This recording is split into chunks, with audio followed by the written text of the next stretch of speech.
The darkness of deep space stretched endlessly in all directions. Between two distant star systems, something enormous floated like a sleeping giant. This was no ordinary ship. It was massive beyond belief, stretching longer than 100 football fields placed end to end. Its black metal surface reflected no light, making it look like a hole cut out of the universe itself. Commander Tae-ho pressed his face against the observation window of the research station. His breath fogged the glass as he watched the alien. Teams worked below. For 3 days now, they had been trying everything they could think of to get inside this mysterious vessel. The results were always the same: complete failure. The Vorthak were getting angry. These reptile-like beings were known throughout the galaxy for their powerful weapons and short tempers. Their leader, a scarred warrior named General Krex, had ordered his team to use their strongest plasma cutters. These tools could slice through asteroid rock like butter, but when the brilliant blue beams hit the ancient ship's hull, they simply bounced off harmlessly. The metal didn't even get warm. "This is impossible," hissed one of the Vorthak engineers, his forked tongue flicking out in frustration. "Our plasma runs at 10,000 degrees. Nothing should resist that temperature." Next came the Nexari, a race of living crystal beings who communicated through musical tones. Their bodies chimed and sang as they worked, creating frequencies that could shatter. Diamond? They had once brought down an entire mountain range using these harmonic vibrations, but the mysterious ship absorbed their sounds without even a scratch appearing on its surface. The most desperate attempt came from the Zephyrians. These beings were made of pure energy, able to pass through solid matter like ghosts. They had volunteered to phase directly through the hull and explore the interior, but when they tried to enter the ship, something stopped them cold. They bounced off the metal like it was solid to them too. "Fascinating," whispered Dr. Yonwoo, the human scientist assigned to observe the operation. She made notes on her tablet, recording every failed attempt. "The hull isn't just physically strong, it's blocking energy forms too." Tae-ho nodded grimly. As the mission commander, he felt the weight of responsibility on his shoulders. The Galactic Archaeological Consortium had spent enormous resources to study this find. Ships from 12 different species had traveled here, bringing their best scientists and most advanced equipment. If they couldn't crack this mystery, it would be the greatest failure in galactic exploration history. The ship itself was beautiful, in a haunting way. Its design looked nothing like the angular, practical vessels used by current galactic civilizations. Instead, it curved and flowed like it had grown rather than been built. Strange symbols covered its surface, but they were too faded to read clearly. Whatever language they represented had been lost to time. "Sir," called out Jinei from the sensor station, "I'm detecting something strange. The power readings inside the ship just spiked." Tae-ho hurried over to look at her screen. The energy patterns were unlike anything in their databases. Whatever was powering this ancient vessel, it wasn't fusion, antimatter, or any known technology. The readings suggested something was still alive inside after 50,000 years of drifting through space. "How is that possible?" he muttered. "Nothing can survive that long without maintenance." The mystery deepened with every scan. The ship's internal structure was a maze of corridors and chambers, but their sensors couldn't penetrate deep enough to map it completely. There were spaces that seemed to exist in impossible dimensions, rooms that appeared larger inside than outside. The whole vessel defied the laws of physics as they understood them. General Krex stomped onto the research station's bridge, his clawed feet clicking against the metal floor. "Commander Tae-ho," he growled, "my warriors have exhausted every weapon. Tighten our arsenal. This ship mocks our efforts." Tae-ho could see the frustration in the alien's yellow eyes. The Vorthak took great pride in their ability to break through any defense. This failure wounded their honor. "Perhaps we're approaching this wrong," suggested Dr. Yonwoo quietly. "What if it's not meant to keep everyone out? What if it's waiting for something specific?" The bridge fell silent as everyone considered her words. Outside the window, the ancient ship continued its eternal drift through the void, keeping its secrets locked away in the darkness of space. The transport ship, New Seoul, glided smoothly toward the research station, its human crew buzzing with excitement. Dr. Jiwoo stood at the viewport, watching the massive alien vessels that surrounded the mysterious derelict. She had never seen so many different species working together in one place.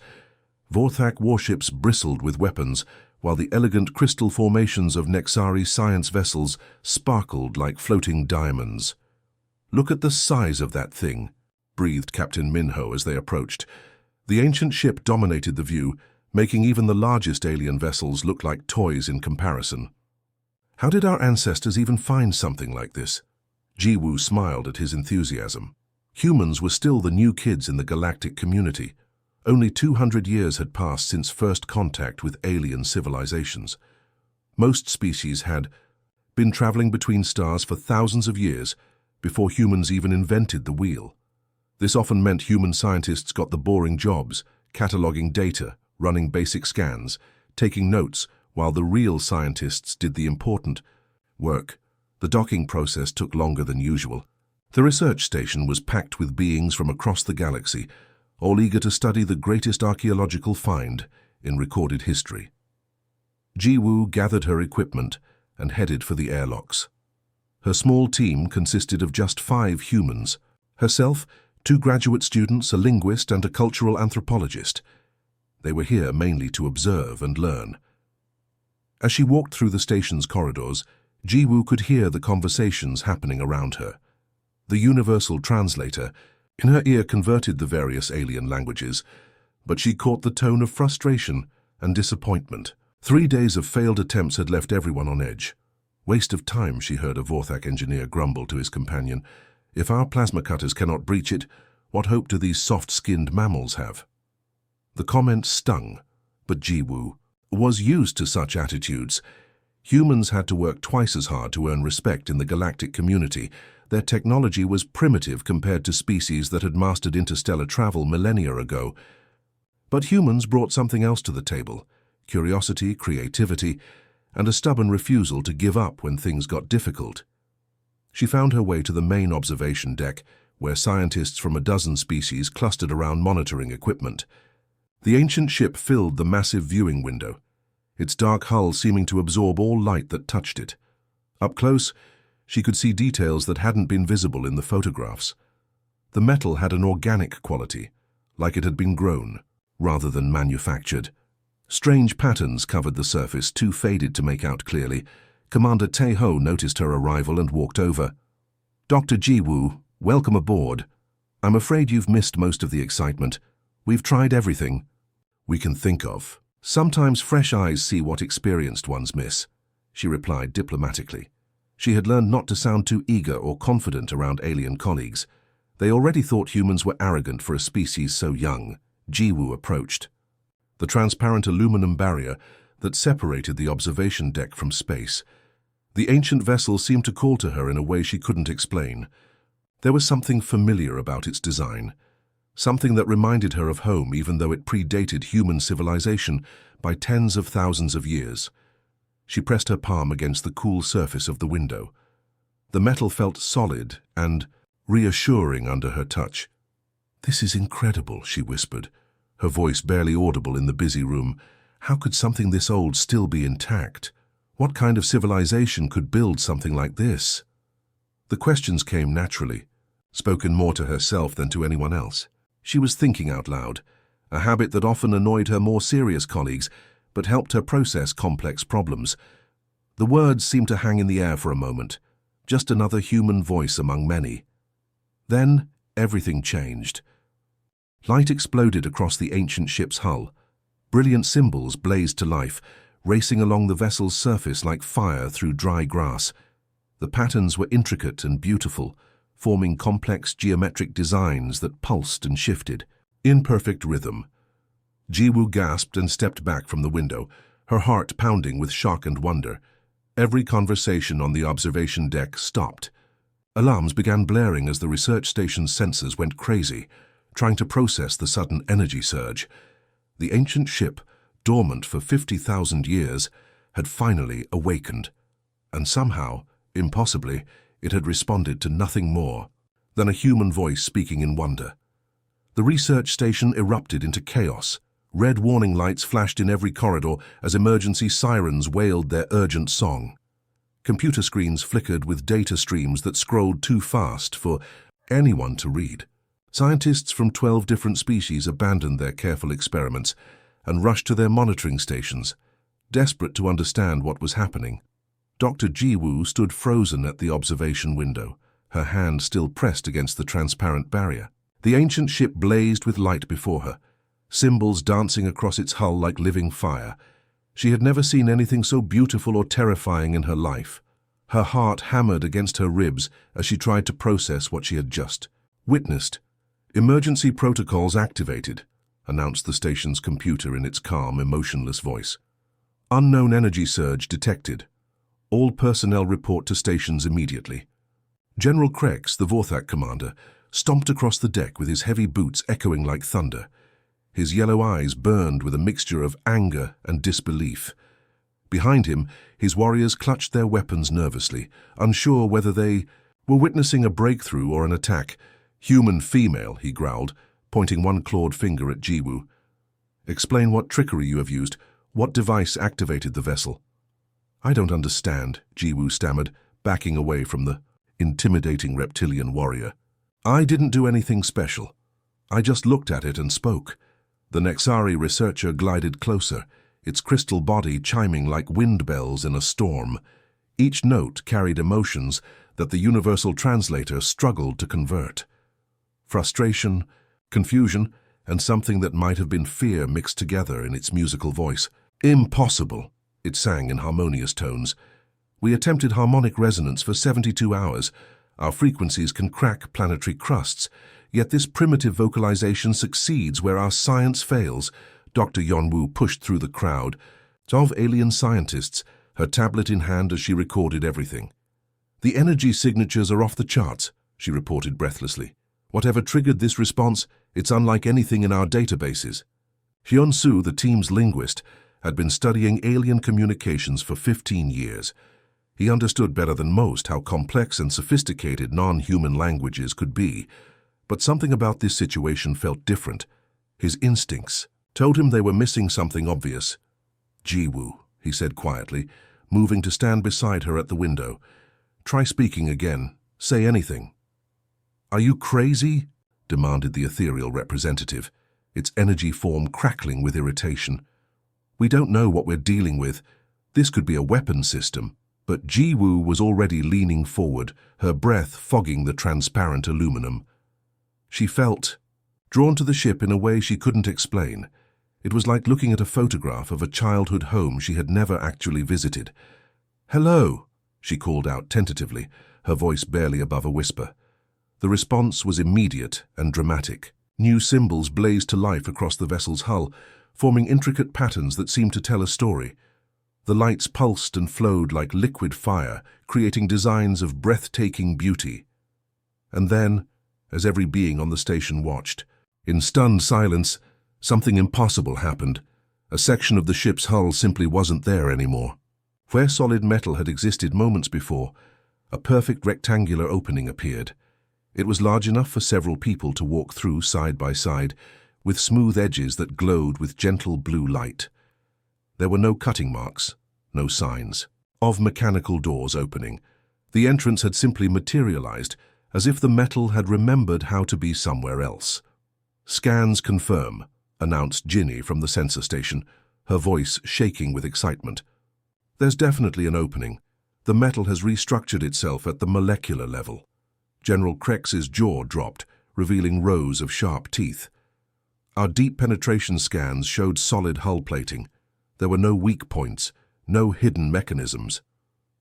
"Because there weren't any," whispered Dr. Yonwoo, staring at her readings in disbelief. "The ship created that doorway in response to human speech. The implications hit everyone at the same moment. 3 days of the galaxy's most advanced technology had failed to even scratch the vessel's surface. Plasma cutters that could melt through asteroid rock, harmonic frequencies that could shatter mountains, energy beings that could phase through solid matter. None of it had worked. But a single human voice speaking simple words of wonder and greeting had unlocked what might be the greatest archaeological discovery in galactic history. "This changes everything," murmured Commander Taeho, his face pale with shock. "If the ship responds only to human speech," he didn't need to finish the sentence. Everyone understood. The youngest species in the galactic community, the ones considered primitive and inexperienced, might hold the only key to humanity's greatest mystery. The airlock cycled with a soft hiss, and Ji-Woo took her first step into the ancient vessel.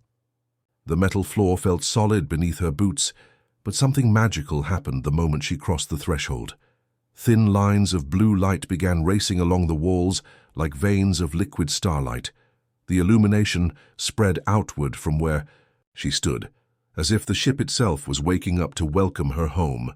"Incredible," breathed Captain Minho, following close behind with his environmental scanner in hand.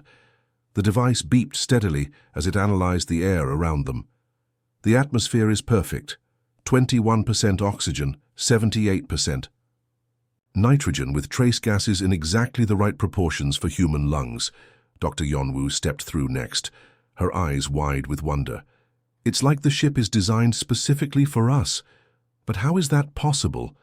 This vessel predates human civilization by tens of thousands of years." Behind them, the alien team members struggled to enter. General Krex had to duck his massive reptilian head to fit through the doorway, his scales scraping against the frame. The Nexari researcher's crystalline form chimed with discomfort as it tried to navigate the entrance designed for flesh and bone rather than living mineral. "The proportions are all wrong for our species," complained the ethereal representative, its energy form flickering with irritation. "These passages were built for creatures your size." Ji-Woo led the way deeper into the ship, her footsteps echoing softly in the corridor. With each step she took, more bioluminescent strips activated, creating a path of gentle blue light that guided them forward. The walls curved gracefully, not with the harsh angles of modern spacecraft, but with organic flows that felt natural and welcoming. "Look at this ceiling height," observed Hyun-Soo, the linguist, reaching up with one hand. "It's exactly 8 feet, perfect for humans to walk comfortably without feeling cramped or exposed." The doorways they passed were all the same dimensions, 6 feet wide, 7 feet tall, with frames that seemed designed for beings who walked upright on 2 legs. The corridor itself was wide enough for 3 humans to walk side by side, but the alien team members found themselves bunching together uncomfortably. "These handrails," noted So Young, running her fingers along metal bars that lined the walls at waist height.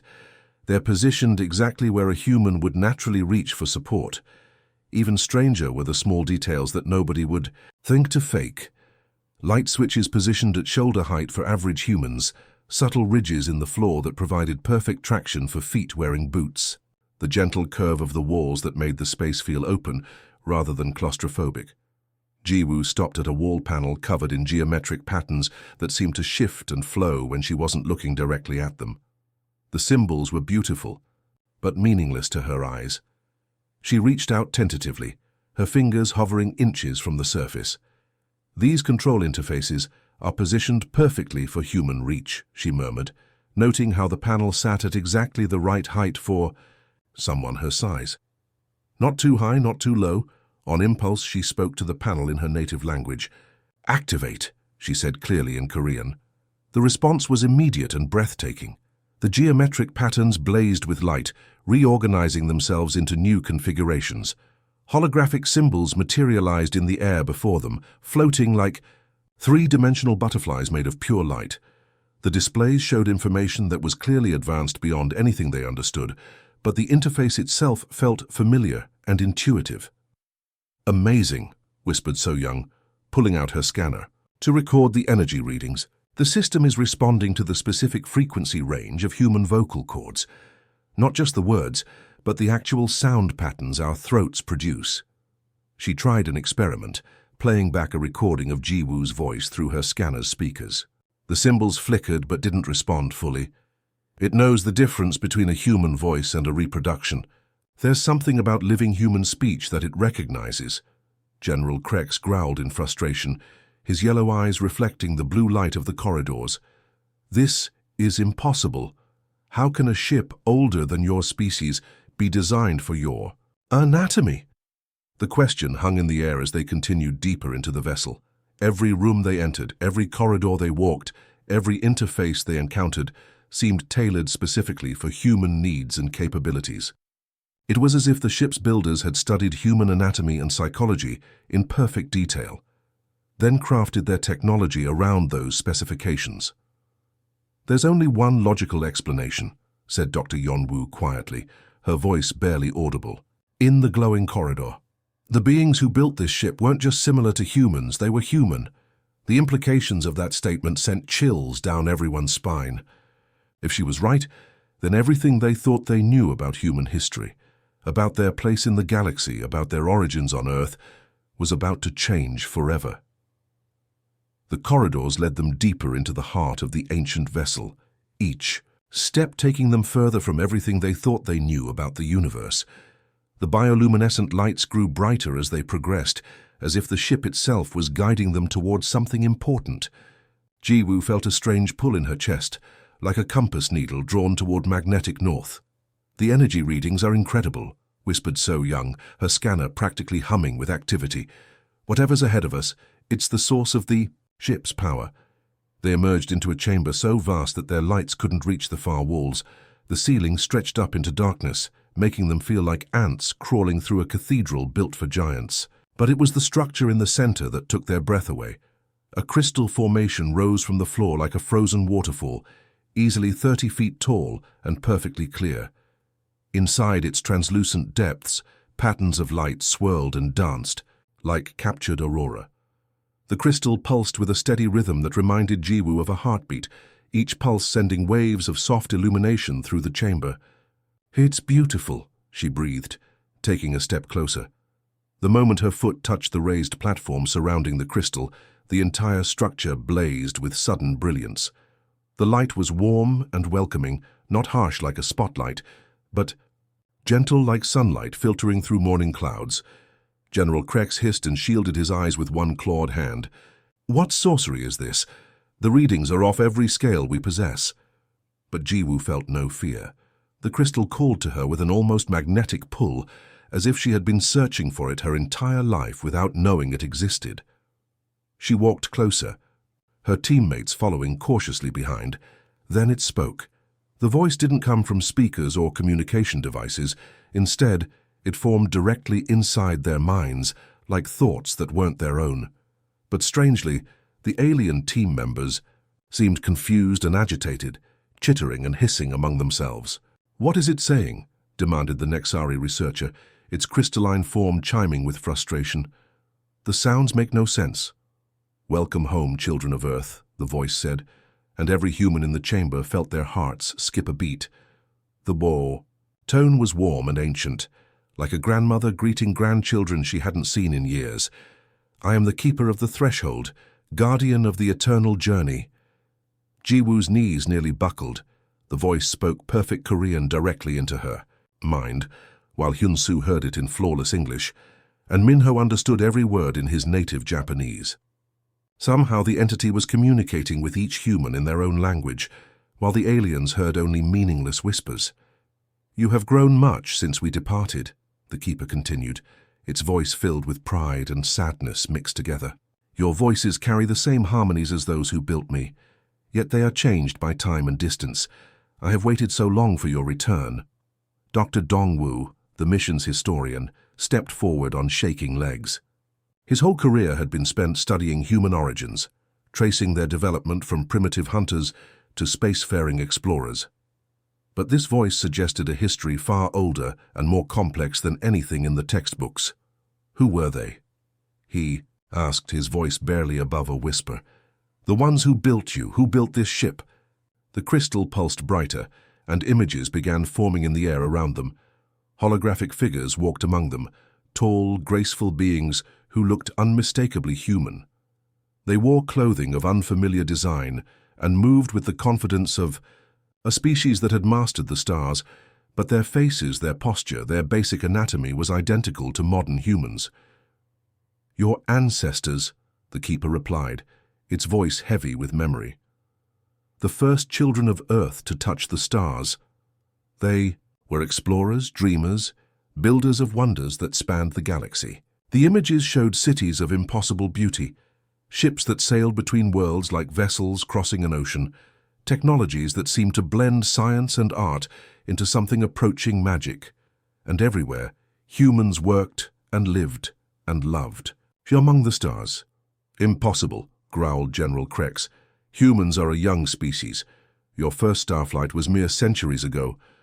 But the Keeper seemed to hear only the human voices. They called themselves the Eternal Voyagers, it continued, showing more images of the ancient human civilization. They believed that consciousness should not be bound to single worlds, that intelligence should flow freely through the cosmos like water finding its way to the sea. So Young stared at the holographic displays with wide eyes.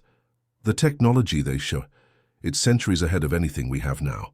How did humanity lose all of this? The crystal dimmed slightly, and sadness crept into the Keeper's voice. That is a tale of darkness and sacrifice, young ones. A story of choices made in desperation when the very fabric of existence was threatened. The chamber fell silent except for the gentle humming of the crystal and the whispered conversations of the confused alien team members. The humans stood transfixed, realizing they were about to learn the truth about their species' forgotten past. A truth that would change everything they thought they knew about their place in the universe. The news spread through the galactic community like wildfire. Within hours, emergency sessions were being called on every major world. Ambassadors who had been sleeping were dragged from their beds to witness the impossible data streaming from the ancient ship. The comfortable assumptions that had governed interstellar politics for millennia were crumbling before their eyes. On the research station, the main conference room buzzed with tense energy. Representatives from 12 species crowded around. Holographic displays that showed the true scope of what they had discovered. The ancient ship's databases contained detailed star maps that revealed a civilization spanning thousands of worlds across the galaxy's spiral arm. General Krex stood before the largest display, his reptilian features slack with disbelief. For generations, the Vorthak had prided themselves on being one of the oldest spacefaring races. Their history books spoke of brave ancestors who had conquered the void when the galaxy was young and empty. Now those same history books looked like children's fairy tales. Look at these dates, he said, his voice barely above a whisper. Humans were building cities on distant worlds when my people were still learning to make fire. We called ourselves the Elder Race, but we were infants playing in the ruins of giants. The holographic star map rotated slowly, each point of light, representing a world that had once been home to ancient humans. The scale was breathtaking. Hundreds of systems, thousands of planets, all connected by trade routes and communication networks that had thrived for millennia before the current galactic powers had even invented the wheel. Dr. Hyejin worked frantically at her analysis station, cross-referencing the ancient data with modern star charts. What she found made her hands shake as she typed. "These aren't random settlements," she announced to the room. "Look at the migration patterns. They're systematic, planned, like a careful expansion across the galaxy. The displays showed wave after wave of human expansion, each generation pushing further into unexplored space. But these weren't desperate refugees or random explorers. The ancient humans had studied each world carefully before settling it, modifying atmospheres, introducing compatible life forms, creating garden worlds that could support not just human life, but entire ecosystems. They were terraformers, breathed. So young, studying the environmental data. They didn't just colonize worlds, they created them. These atmospheric compositions, the soil chemistry, even the placement of moons for stable weather patterns. It's all artificial. The Nexari researchers' crystalline body chimed with what sounded like embarrassment. Its musical tones translated as deep shame and confusion. "Our homeworld of Crystallis Prime," it sang mournfully, "the ancient ruins we found there. We assumed they were built by primitive aliens who died out before we arrived." Similar realizations were dawning across the room. The ethereal representative flickered with agitation as it reviewed data about its species' home system. The gas, giant moons they lived on, showed clear signs of atmospheric engineering that predated their civilization by tens of thousands of years. "We built our greatest cities on their foundations," admitted the Zephyrian delegate, its energy form pulsing with embarrassment. "What we thought were natural crystal formations were actually the remains of their technology." Young Ho, the team's archaeologist, pulled up image after image of familiar alien worlds. Each one showed the same pattern, ancient structures that had been dismissed as natural formations or primitive ruins. now revealed as the remnants of a sophisticated human civilization that had spanned the galaxy. "The Vorthak capital world," he said, highlighting a series of underground chambers beneath their primary city. "Those caverns you use for military training, they're not natural caves, they're the remains of a human underground transportation system." General Krex's tail lashed with agitation. "Impossible. Our greatest engineers surveyed those caverns. They show no signs of artificial construction. Because the engineering is so advanced that your people couldn't recognize it as artificial," Hijin replied gently. "The ancient humans didn't just build structures, they grew them, shaped them to look natural while serving technological purposes." The implications were staggering. Every major alien civilization had built their societies on worlds that had already been inhabited and shaped by ancient humans.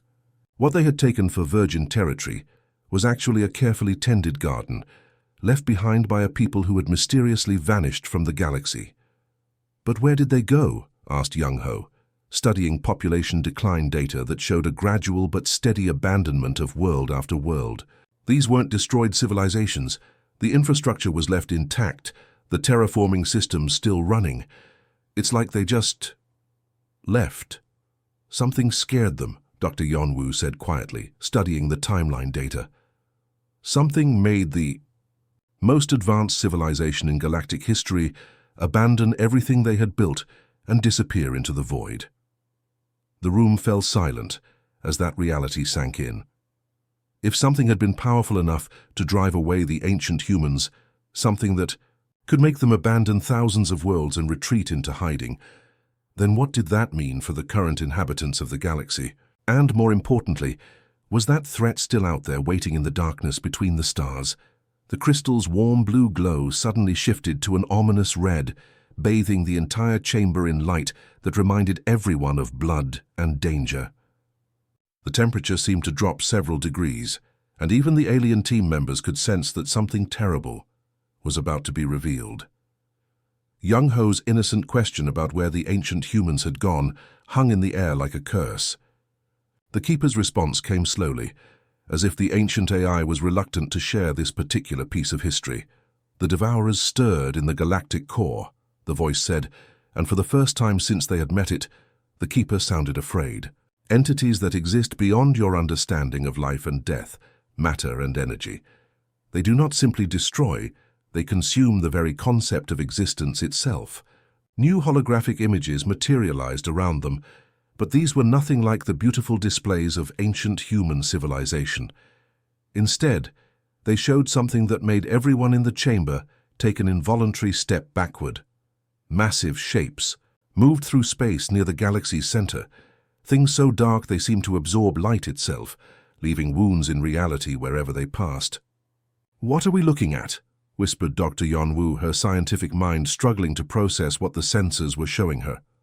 "The enemy that our ancestors faced," the Keeper replied. "They are not alive in any sense you would understand. They exist in the spaces between atoms, in the gaps between thoughts. When they feed, they don't just destroy planets or stars, they erase the memory that those things ever existed." The holographic display zoomed in on one of the dark entities. It moved through space like oil spreading through water, but wherever it touched, stars simply vanished. Not exploded, not collapsed. They were gone as if they had never been born. Even the light they had emitted throughout their lifetimes disappeared from the cosmic background radiation. General Krex's warrior instincts kicked in despite his fear. How do you fight something like that? What weapons can harm beings made of nothingness? You cannot fight them directly, the Keeper explained. Our ancestors learned this at terrible cost. Entire fleets, whole worlds vanished without trace when they tried direct confrontation. The Devourers grew stronger with each victory, feeding on the complexity of advanced civilizations. So Young studied the tactical data flowing across her scanner. The ancient humans, they just ran away? They made the hardest choice any civilization can make, the AI corrected gently.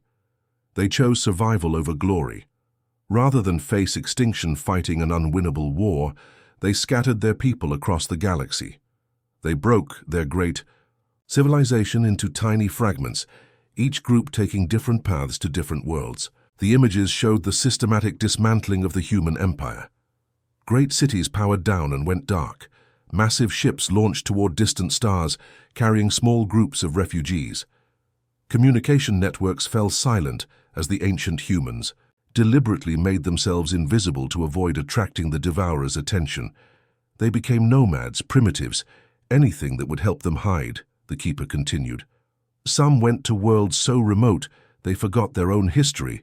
Others buried their technology and pretended to be simple farmers. A few, like those who built me, created guardianships to preserve knowledge for the day when their descendants might need it again.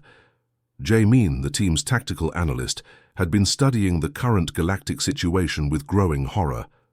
"The modern level of interstellar traffic," he said, his voice tight with fear. "All our trade routes, our communication networks, our wars and treaties." "Yes," the Keeper confirmed, its voice heavy with inevitability. "You have grown numerous and loud. Your ships burn bright trails across the galaxy. Your radio signals announce your presence to anyone who cares to listen. The galaxy thrums with the energy of a dozen thriving civilizations." The red illumination pulsed faster, like a warning beacon. The Devourers sleep between the great cycles, but activity in the galaxy draws their attention like blood draws sharks. They have been stirring for decades now, responding to the growing noise of your modern civilizations. "How long do we have?" asked Jiwoo, though she dreaded the answer. "The deep sensors in the galactic core show increasing movement," the Keeper replied.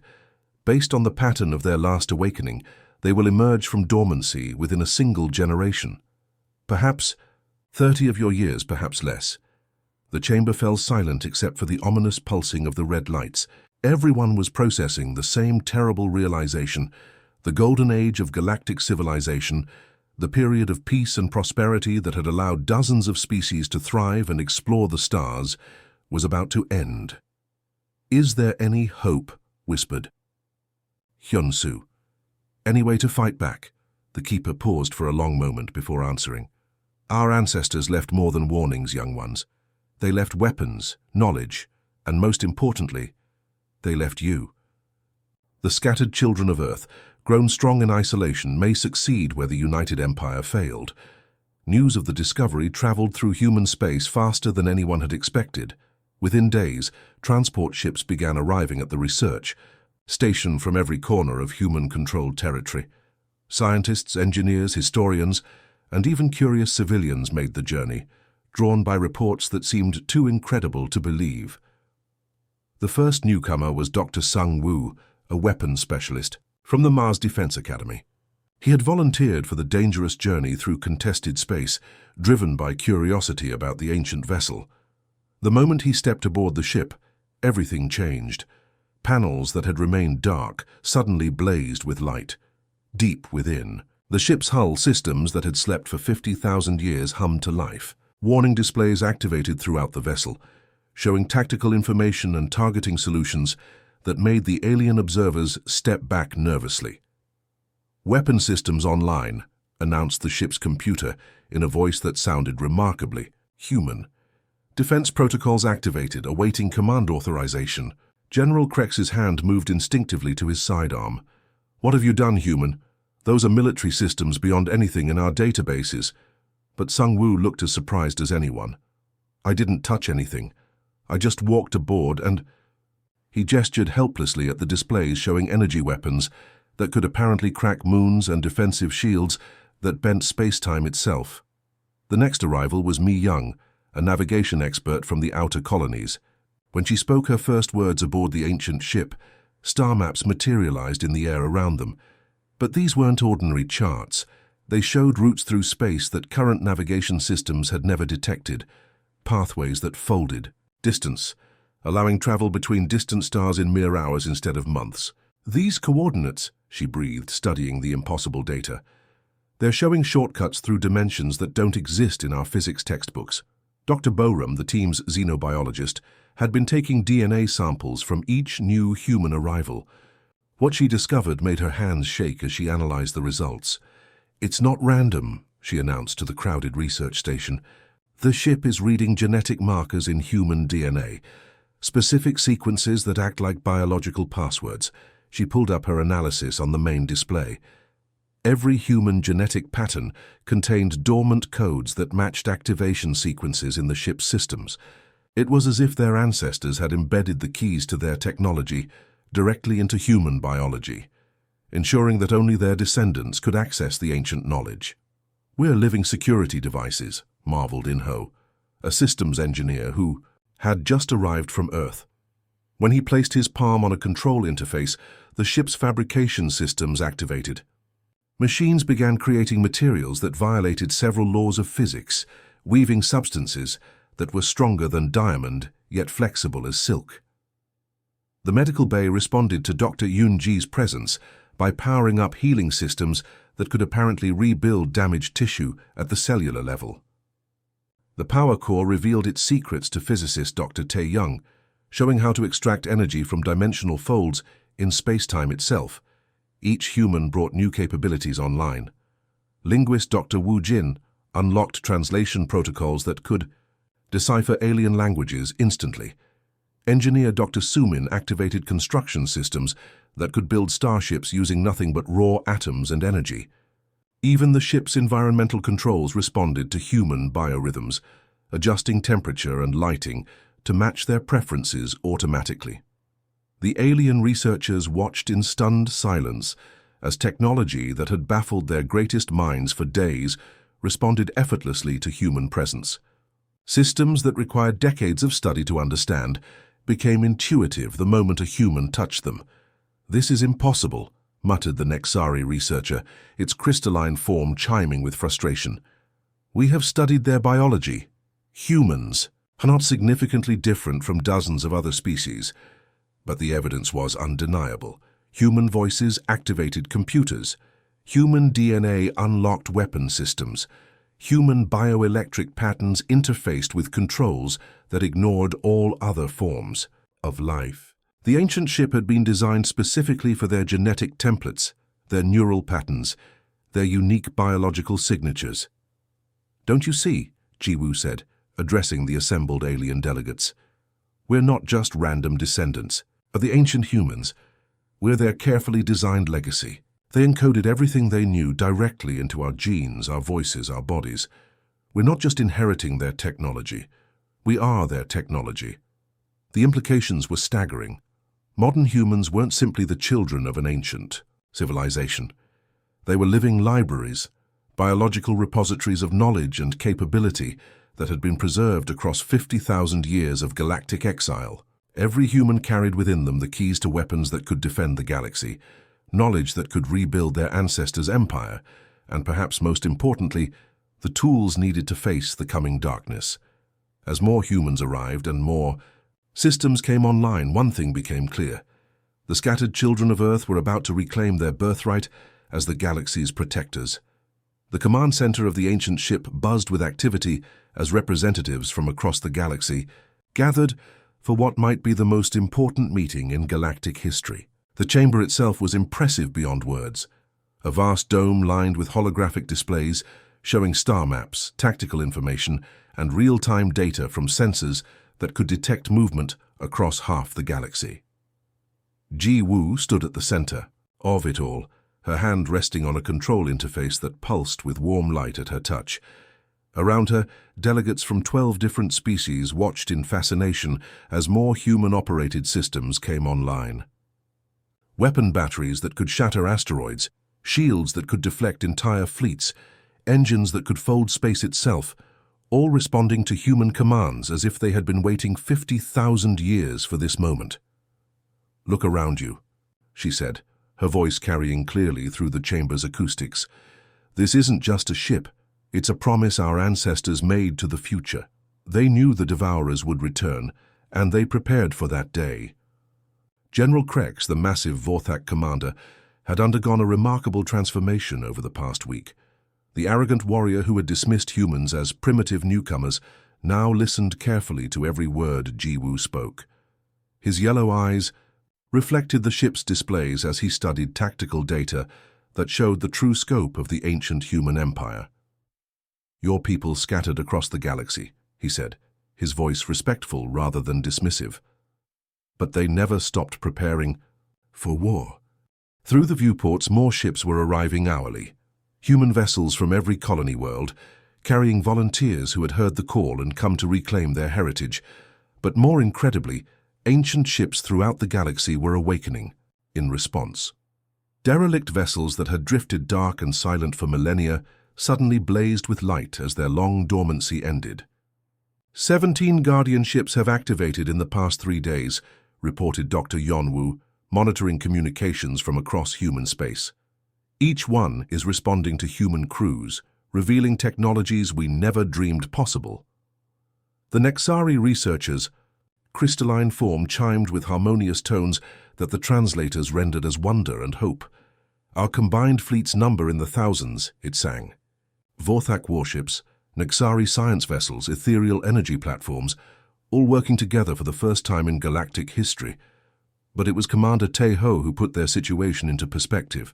His hand rested on navigation controls that showed courses plotted toward the galactic core, the heart of darkness where the Devourers were stirring. "We're not just fighting for survival," he said quietly. "We're fighting for the right of intelligence to exist in this universe."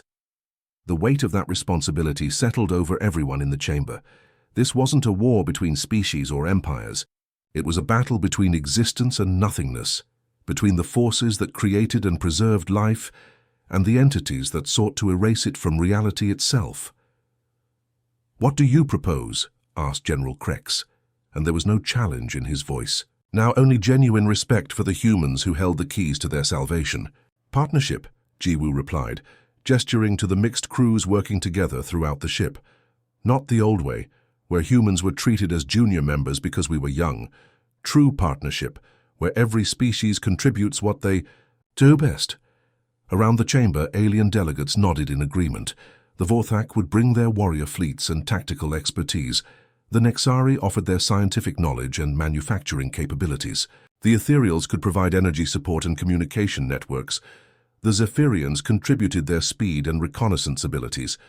"And we bring the weapons," said Dr. Sungwoo, monitoring systems that showed enough firepower to crack planets. "The tools our ancestors built to fight the unfightable." Outside the viewports, the first joint task force in galactic history was assembling. Human ships with their newly awakened Guardian vessels formed the core, but they were surrounded by the fleets of a dozen alien species. Thousands of ships representing every inhabited world in the galaxy, united for the first time against a common threat. "Our ancestors fought alone and lost," Jiwoo said, her voice carrying to every ship in the fleet through communication systems that had waited 50 millennia to deliver this message. "But we're not alone. We have allies they never dreamed of, knowledge they never possessed, and hope they thought was lost forever." The ancient ship's engines ignited with a sound like controlled thunder. Power that had slept for 50,000 years surged through systems designed by humanity's greatest engineers. Around them, the combined fleet began to move, turning toward the galactic core where darkness waited.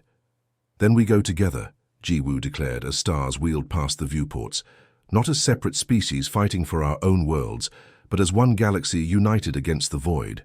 Whatever comes, we face it as one." The journey toward humanity's greatest test had begun, carrying with it the hopes of countless worlds and the legacy of an empire that had never truly fallen, only waited for the right moment to rise again.